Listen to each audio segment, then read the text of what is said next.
100 वर्ष पुरानी बात है। आज तो सो बात नहीं है। आज तो लड़का भी जवान है, लड़की भी जवान है। आज तीन दुरागमन होता है, शादीए में सब कुछ हो जाता है। तीन दुरागमन जो कुछ है सब शादीए में इकट्ठे हो जाता है। पहले सो नहीं होता था, पहले शादी होती थी 4 साल 5 साल के बाद में, 6 साल के बाद में तब तीन दुरागमन होता था, तब लड़की सासुरवास करती थी। उस जमाने की बात कर रहे हैं। और पहले जमाना में माँ नहीं जाती थी लड़का देखने के लिए। लड़का देखने को लोग जाते थे लड़की के पिताजी, लड़की के दादाजी, लड़की के चाचा जी, लड़की के मामा जी, लड़की के नाना जी, लड़की के भाई जी, ये लोग जाते थे, माँ नहीं जाती थी। लेकिन आज तो वो प्रचलन नहीं है। आज तो मोबाइलों पर माँ देख लेती है लड़का को। नहीं, नेट का दुनिया हो गया है, कैसा लड़का है, कहाँ है, मोबाइल पर सब काम हो जाता है। लेकिन पहले मोबाइल का जमाना नहीं था।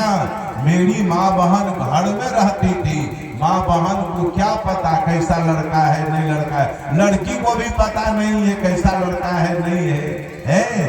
तो लड़का देखने के लिए माँ नहीं जाती थी। तो लड़की की हो जाती है शादी, और शादी करके लड़की नैहर आती।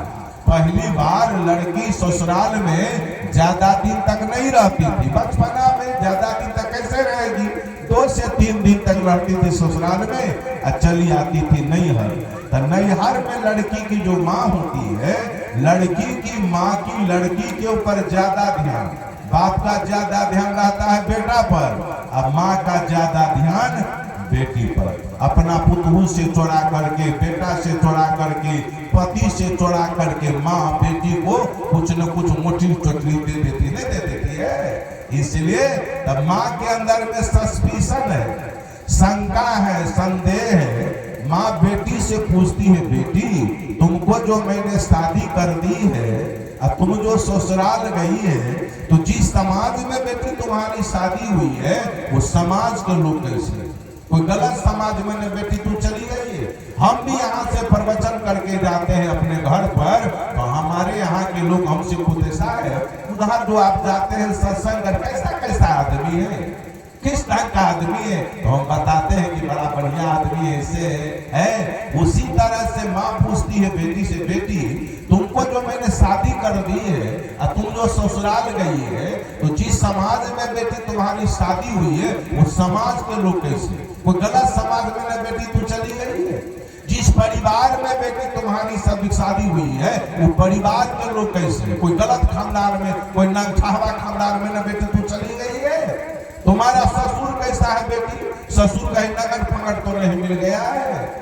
तुम्हारी सास कैसी है बेटी, सास कहीं नमकीनी तो नहीं मिल रही है। तुम्हारा देवर कैसा है बेटी, तुम्हारी ननद कैसी है बेटी। और सबसे विशेष बात बेटी ये है कि तुम्हारा पति देव का स्वभाव कैसा है। पति देव कहीं शराबी तो नहीं मिल गया है, जुएरी, कबाबी, मांसाहारी, लबड़ा, लुच्चा, अबाड़ा, क्रिमिनल, गुंडा से तो बेटी तुम्हारी शादी हो गई है। तुम्हारा पति देव का स्वभाव कैसा है बेटी, इसके संबंध में बेटी जरा हमको बताओ।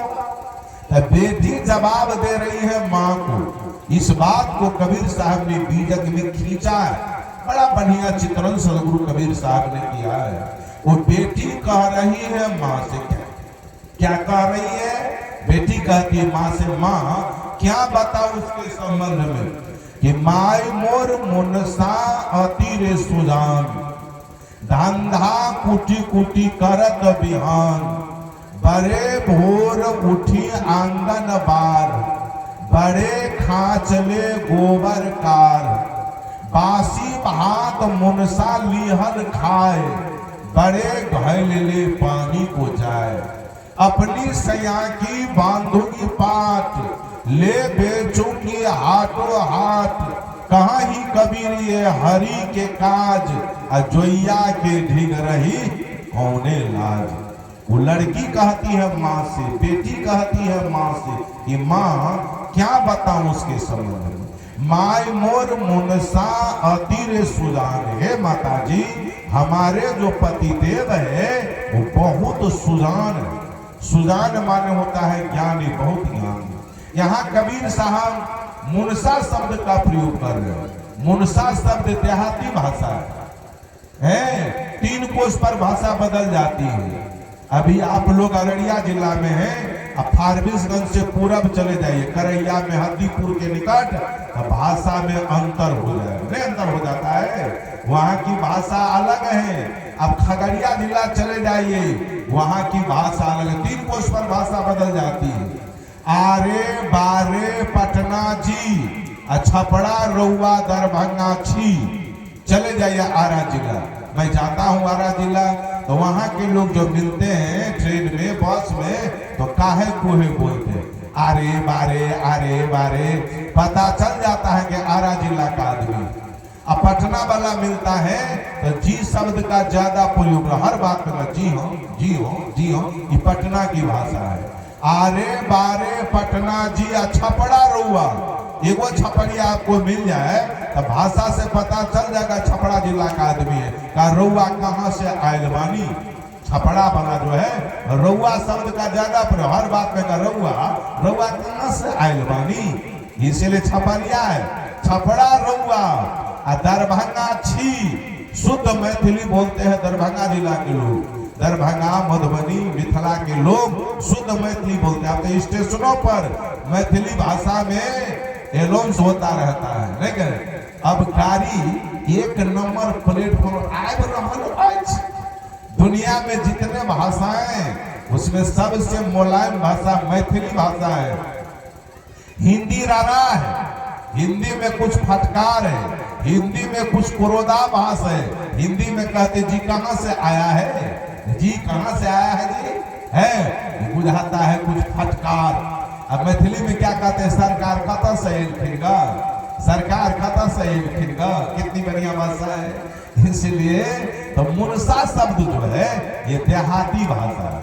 ये भाषा की प्रयोग में मेरी माता लोग क्या करती है, कोनो पड़ोसिनी कोनो सामान मांगने के लिए आ गई है, अब माता जी का देने का मन नहीं, लाभ कर लेके नहीं, ये सामान तुमको मैं नहीं दूंगी, कारण है मुनसा जो देखेगा तो बहुत हमको झगड़ा करेगा, मुनसा को आने दीजिए। कहीं बूढ़ी माँ बोलती है तो क्या कहती है, बुढ़वा मुनसा को आने दीजिए, बुढ़वा मुनसा आएगा, बुढ़वा मुनसा हमको कहेगा देने के लिए तो अब मैं दूंगी, नहीं तो बुढ़वा मुनसा हमको झगड़ा करेगा। मुनसा माने होता है पति। वो लड़की कहती है कि माई मोर मुनसा अति रे सुजान, हे माता जी हमारे जो पति देव है वो बहुत सुजान है, बहुत ज्ञानी है। वो करते क्या है, तो धंधा कुटी कुटी करत बिहान। कबीर साहब को धान कहना चाहिए था कि धान कुटी कुटी करत बिहान। बहुत बीजक में धान शब्द है, अब बहुत बीजक में धंधा शब्द है। बात ये के है, धान का ही व्यंजना धंधा है। पति देव दिन भर जो करते हैं कड़वे करते हैं, रात में भी पति देव नहीं सोते, आधी रात में ही पति देव ढेकी में धान लगा देते हैं। धान कुटते कुटते कुटते पति देव सुबह कर देते, धंधा कुटी कुटी करत बिहान। उसके बाद में क्या करते हैं, तब बड़े भोर उठी आंगन बार, सवेरे सवेरे पति देव हाथ में झाड़ू लेते हैं, अगना का जो भी काड़ा कुचरा है सबको बाहर सुहार करके निकाल करके बाहर फेंक देते हैं। बड़े भोर उठी आंगन बार। उसके बाद में क्या करते हैं कि बड़े खांच ले गोबर कार, बड़ी टोकरी लेकर के पति देव चले जाते हैं गौशाला में, और गोबर उबर को कार उड़ करके पति देव घूड़ में फेंकाते। बड़े खांच ले गोबर का, माता जी क्या बताऊं, पति देव संतोषी भी बहुत है। ऐसे संतोषी है कि बासी भात मुनसा लिहल खाए। डेली पति देव बसिया खाते हैं, बसिया ताजा भोजन बनाने की आवश्यकता नहीं पड़ती है माता जी। रात में जो भोजन बनता है, अब बचा खोचा भोजन पति देव सुबह में भर पेट खा लेते हैं, बसिए भात पर संतोष कर लेते हैं। बासी भात मुनसा लिहल खाए। अब बसिया उसिया खाने के बाद में तब क्या करते हैं, तब बड़े घैले ले पानी को जाए, बड़ा घड़ा लेकर के पति देव चले जाते हैं सरोवर में पानी भरने के लिए। अब पानी भर करके जब लाते हैं, उसी पानी से मैं नित्य स्नान करती हूँ माता जी। बड़े घैले ले पानी को जाए। माता जी क्या बताऊं, अपनी सया की बांधोगी पाट। ऐसे जो हमारे पति देव है, वो पति देव को आंचल के खूंट में बांध करके मैं रखती हूँ, पति देव कहीं भाग न जाए। अपनी सैया की बांधोगी पाट, ले बेचूंगी हाथों हाथ। बराबर हाट बाजार में जाकर के उसकी मैं प्रशंसा करती हूँ, गुणानुवाद करती हूँ कि ऐसे पति सबको मिल जाए। ले बेचूंगी हाथों हाथ। कबीर साहब कहते हैं, कहाँ ही कबीर ये हरि के काज। यही हरि का काज है, यही विवेकी काज है, यही ज्ञानी का काज है, यही साधक का काज है, यही गुरु का काज है। कहाँ ही कबीर ये हरि के काज, अजोइया के ढिग रही कौने लाज। ऐसे सौभाग्यवती पत्नी के साथ में रहने में कोई लज्जा की बात नहीं। ये जो मैं आप लोग के बीच कहा हूँ, ये शब्दार्थ कहा हूँ, शब्दार्थ। अब इसका भावार्थ सुनिए। कबीर साहब का कहने का भाव क्या, कबीर साहब कहना क्या चाहते हैं, कबीर का दर्शन क्या है, कबीर का फिलोसफी क्या है। यहाँ तीन आदमी के विषय में चर्चा हो रही है। एक तरफ बेटी है, दूसरी तरफ माँ है। जिसके विषय में चर्चा हो रही है उसका पता नहीं। चर्चा हो रही है नैहर में, अब पति कहाँ है, ससुराल में। हमारे शिक्षक लोग पढ़ाते हैं, किसी भी भाषा को शुद्ध शुद्ध बोलने के लिए, शुद्ध शुद्ध लिखने के लिए पहले आपको व्याकरण पढ़ना होगा। जिसका व्याकरण का ज्ञान नहीं है तो न आदमी शुद्ध शुद्ध बोल सकता है, न शुद्ध शुद्ध लिख सकता है। तो हिंदी में हम व्याकरण कहते हैं, नेपाली भाषा, अंग्रेजी भाषा में क्या कहते हैं, अंग्रेजी में उसको ग्रामर कहते हैं। तो ग्रामर में अंग्रेजी भाषा बोलने के लिए, पढ़ने के, लिखने के लिए पहले आपको ग्रामर पढ़ना होगा। जिसका ग्रामर का ज्ञान नहीं है तो शुद्ध शुद्ध अंग्रेजी नहीं बोल सकता है, न शुद्ध शुद्ध लिख सकता है, न शुद्ध शुद्ध पढ़ सकता है। तो हमारे शिक्षक लोग ग्रामर पढ़ाते हैं। तो ग्रामर में एक चैप्टर पढ़ाई होती है, वो चैप्टर का नाम है पर्सन। शिक्षक लोग पढ़ाते हैं।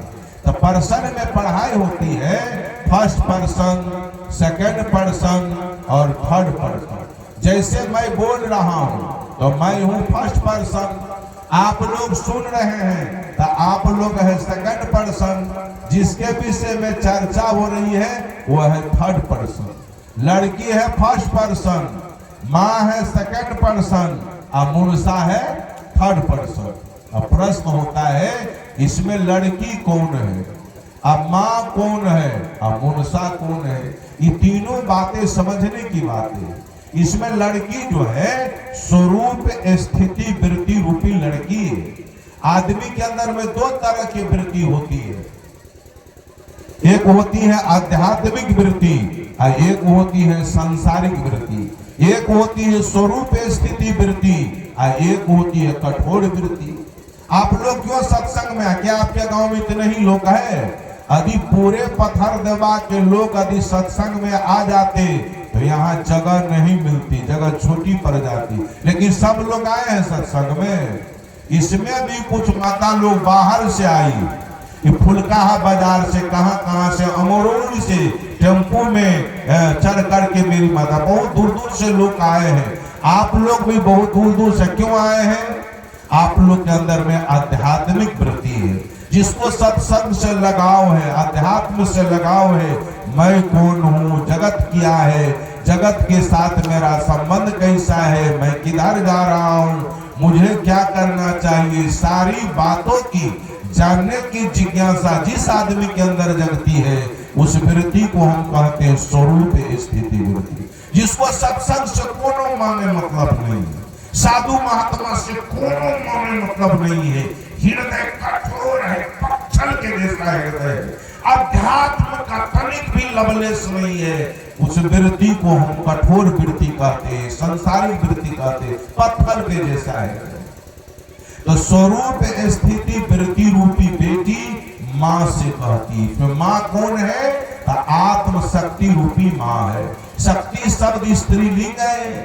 आत्म शक्ति रूपी माँ से, चेतना शक्ति रूपी माँ से स्वरूप स्थिति वृत्ति रूपी बेटी कह रही है। किसके संबंध में कर रही है? तो मुनसा के। मुनसा इसमें कौन